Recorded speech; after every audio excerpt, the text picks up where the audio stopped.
Rachel. Hi, Brittany. So today I want to spill the tea, as the kids say. But first, tea time? Tea? Oh, yes. Tea? Don't mind if I do. Wonderful. Let me just fill you right up. There you are. It's my special Thomas Jefferson mug. I love it. Well, I'm drinking out of my tea party, Boston Harbor, which is what we're going to talk about today because I just got back from Boston. And if you haven't gone to Boston, it is such a fun city. Really love it. Wow. And I love it because it is filled with American history, which is my personal favorite.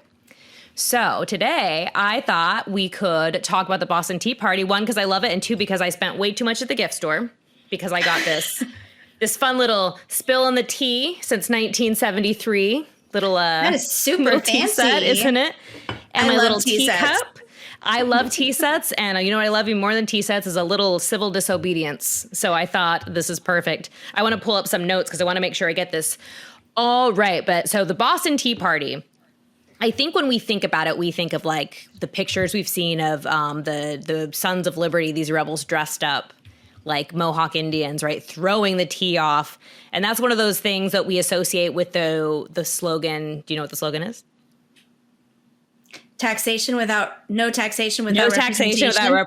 Yeah. So this happened in December 1773, which was obviously 3 years before the Declaration, but also real cold. Think about what it would have been like to not be wearing a lot of clothes because you're dressed like a Mohawk Indian in the middle of the Boston Harbor. That part gets me the most. Have you been to the East Coast in December? When I was little, but yeah, it's bitter. It's bitter cold, and it's like a wet cold, so it just sinks into your bones. It is. So I'm going to take a look. I want to get the timeline right, so I'm going to take a look at my notes while I tell you this. So I want to go through the time of like all the bad acts, like the Stamp Act and the Intolerable Acts that happened that led up to this big moment, the Boston Tea Party, which was this crazy moment in history that was really like one of the final straws. So, okay. They had had enough. So 1765, the Stamp Act comes about. Okay. And the Stamp Act was when they're like, okay, we're going to put like taxes on all printed material. So it wasn't like stamps, how you go to the store today and you're like, oh, I need to buy a stamp, if you still do that. I don't know if people still, I don't know that I've ever actually had to buy a stamp now that I think about it. I send a lot more emails these days. Yeah. It was on like all printed, like newspapers, you had to pay a tax. And it's not a huge deal, right? Like, why were they making such a fuss about it? Why get so worked up? Well, this was the first real time that they had been like taxed by Britain because Britain didn't really pay a lot of attention to the colonists, which was good for them, right? They were able to build their own, world here. And then the French and Indian War happened, sometimes called the 7 Years' War. And I think we're going to do an episode about that later because it's one of those wars that I'm just now starting to learn more about because you hear about it, but it's not the one that sticks out to me. I love this movie based off a book called The Last of the Mohicans, and that's about the French and Indian War. And the other day I was watching, I'm like, movie. It is a great music too. My favorite music. We could talk about that later. That's one of my favorite soundtracks of all time. So the Stamp Act was the first time that Britain's like, well, now we're in so much debt from the war. I forgot we got those colonists over there. Maybe we can just start taxing them more. We'll pay off our debts. Everybody wins. Well, guess who wasn't okay with that? The colonists, right? So that's actually the first time no taxation without representation like became a thing, right? And that became like the rallying cry. So Stamp Act was first, and then we have the Townshend Act, which that was actually where the tea tax first came on. So it starts to kind of ramp up. And it's named after a guy who was actually, he was like a local, I think he was one of the mayors. So that's like paper, tea, but it's also when the writs of assistance came. And that's one of my least favorite things in history. Now, a writ of assistance was basically a warrantless search. So if I see Rachel walking down the street, I can say, you know what, you look like you are smuggling tea or glass or paint or paper. I'm going to search your house. I'm going to search everything. Now, nowadays, we have the Fourth Amendment specifically to that's probably prevent why. That from happening, yes. But that was just happening to the colonists all the time. And they could just use, like, we think you're smuggling, violation of the Townshend Acts, to do whatever they wanted. And so that was a big deal where they were like, no, this is not okay. Then we have the Boston Massacre. And that is, we'll do a separate, we did an episode about that forever ago when it was the audio podcast, but I want to do another one because I want to show the painting, like a printout of the painting. There's a famous painting of it. Got to see that in Boston too. But that was an instance where the Americans were saying that the British shot first, and then the Britons were saying, no, they provoked us, and it was this back and forth, but people died. And that is where John Adams was actually asked to defend the British. And even though that was like a no-no for the rest of the, Sons of Liberty and the American colonists who believed in liberty, he was like, you know what? Everybody deserves representation, and everyone deserves a free, a trial. They deserve to have their day in court. And that was very controversial, but he did it anyway. And as we know, John Adams went on to be one of the most important founding fathers. Maybe I have a biased opinion. I also always think Gouverneur Morris is cool just because that's his name. Mm-hmm. That's like the founding father that doesn't get a lot of attention, but I don't know. I like him. I just like saying his name. So anyway, so that is 1770. And then, then you have 1770, those Townshend Acts, those are actually repealed. And do you know why they're repealed? I love this. Because the boycotts from the colonists worked. Because George III was feeling the pressure. He was feeling the pressure. And the Boston Massacre was kind of like, these colonists are not messing around, right? So they're like, people are actually getting hurt. Okay, so then that leads us up to the big day, 1773, Boston Tea Party. So where I got to go in Boston is called the Boston. It was like their little like town hall, right? And that is where the seeds were planted. This is where it all kind of happened. And they're like, okay, what are we going to do?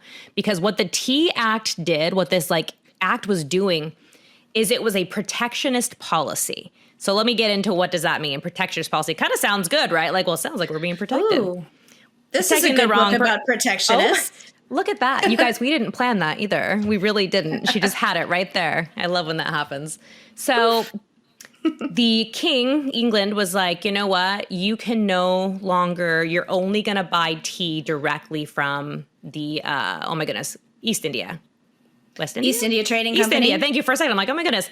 The trading company. Now, this is a private company. This is something I did not realize when I was younger in school, because I always thought it was just them taking private property or maybe it was the government's tea. It was very unclear on that. But no, this was the government basically saying all colonists have to buy tea from one company. Wow. That's it. Okay. And remember, they drank a lot of tea because English people love tea. Rachel and I love tea.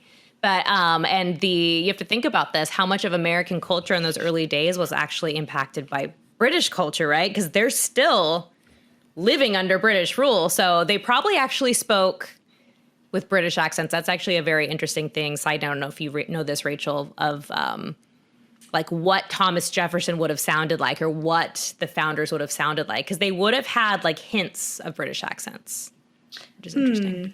That's interesting to think about. Yeah. Because think about it, everyone... Oh, go on. I have a rabbit trail, but I read somewhere that in Shakespeare's day, they talk like pirates. Because if you look at how Shakespeare rhymes, it's like you have to talk like a pirate for it to work. So anyway, that's funny. No, that sounds accurate. So this really angered the colonists who were smugglers. And I know we hear smugglers and we think actually pirate, right? Or you think like, okay, that's someone... selling their things on the black market. But a lot of colonists did this, but a lot of that was because the laws were so strict that they actually weren't able to be entrepreneurs because the government was making all these rules. So a lot of them were smugglers. That's how they were making their money and feeding their family. And what do you think one of their biggest products was? Tea. Because they loved their tea. So this was just the straw that broke the camel's back, as my mother used to say when we were growing up. And that was when the Sons of Liberty, and they're like the rebellious party. So you have John Adams, who is actually very like logical and level-headed. He had his own little temper. But as far as like before he would go to war or something, right, he would want to talk it out, which he did. But then you have Sam Adams, his cousin. And Sam Adams is like the rebel, right? He's like, the long hair, doesn't care, he's the rebel of the two. I think he'd probably actually be the cooler one to hang out with, but I love John Adams. But Sam Adams is And like, I love how all of these characters are like in their 19, they're in like 19 and in their 20s. You know, these are young people. John Adams, They're that's kids. because I think John Adams was a little older, but Sam was younger. I believe Sam was younger. And Sam actually grew up with more money because I know John Adams had a little bit like, oh, you're such a rebel because you have money. Like it was Oh, was kind he of funny. privileged? He was a little more he was the privileged cousin, yeah, of the family, where John Adams was very humble, had a farm. Yeah, so Sam Adams was like a big name in the Sons of Liberty movement, and they are just the rebels. They're the ones really getting their hands dirty, as they say. Like they were the ones doing the activism. They were the ones protesting, and they decide we're going to do this. And so they dress up like Mohawk Indians because they wanted to go under the cloak of darkness. You have to realize if they were caught doing this, treason. Like if they were caught doing this, at the very least, probably tarred and feathered. But even that, people forget that tarred and feathered killed people. I know in school I wasn't taught that, but that's when you would put hot tar on someone, and then cover them in feathers. Like this was a real punishment back then. Yeah, so they die in a very, very humiliating and torturous way. It's not fun at all. No, and the colonists did this to the British. It's not good when anybody does it, for the record. No. But they would have been, tried for treason. You didn't do that. And they did it because it was important to them, because this was an act of saying, no, you left us alone forever. You let us do our thing. We were doing our thing. We were thriving. And all of a sudden you're putting all these, what they later named the intolerable acts, right? You're putting all these restrictions on us and we can't take it. Enough is enough. We're done. And so they throw the tea off. I think I read somewhere that it ended up, the dollar amount would have equaled to like $1 million or something dollars in our money today of the damage they did, because they threw all this tea into the ocean. So tea gets wet. Tea isn't useful anymore. So then they ran back and quickly got out of all the makeup and costumes they were in. And then we're just kind of like, what was going on? What happened? In their regular clothes, because they had to pretend that they weren't involved in it.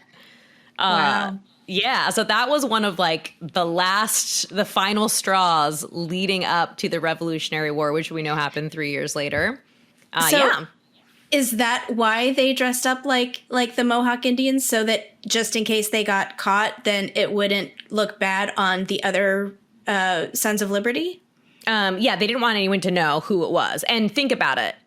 Your first clue of who did it is going to be Sons of Liberty, right? Because they were the ones who were known. So I don't think the British ever thought it was Mohawk Indians, and I don't even know if that was even, I don't think Sons of Liberty meant for them to really think that's who they were, because that wouldn't get the point across for the protest. But it kept them hidden, right? It's like It's like how you see robbers wearing ski masks today. Yeah. Hopefully not. Okay. Hopefully you don't see that. But Hopefully not. yeah, and we did an episode again years ago, but of one of my favorite American founding ladies. She was called the mother of the Tea Party, and we'll have to do another little refresher on that. But she's the one who, after the Tea Party, they all came and they were wearing their makeup and everything. They got their makeup on in her kitchen, and then they came back to her house after, and she had water boiling to help them get out of their makeup really quickly, because when the British soldiers came by, they're like, "Oh no, we've just been here the whole time." Just What was her name? Kitchen. It's funny, like I would have been able to tell you if you didn't, but if you Google the mother of the Tea Party, she comes up. I know it's ridiculous, and I was like, oh, she's my favorite, and it just slipped my mind. So yeah, that's some Tea Party 101. Please look up more. There's so many cool things. But yeah, so that is the start of the war, and we'll leave it there. Cheers, Rachel. Cheers. I was trying to cheers you. It didn't work. It's okay. It almost did. We'll leave it there. Please don't forget to like and subscribe and share this podcast with your friends. And until next time, we will talk to you later. See you later.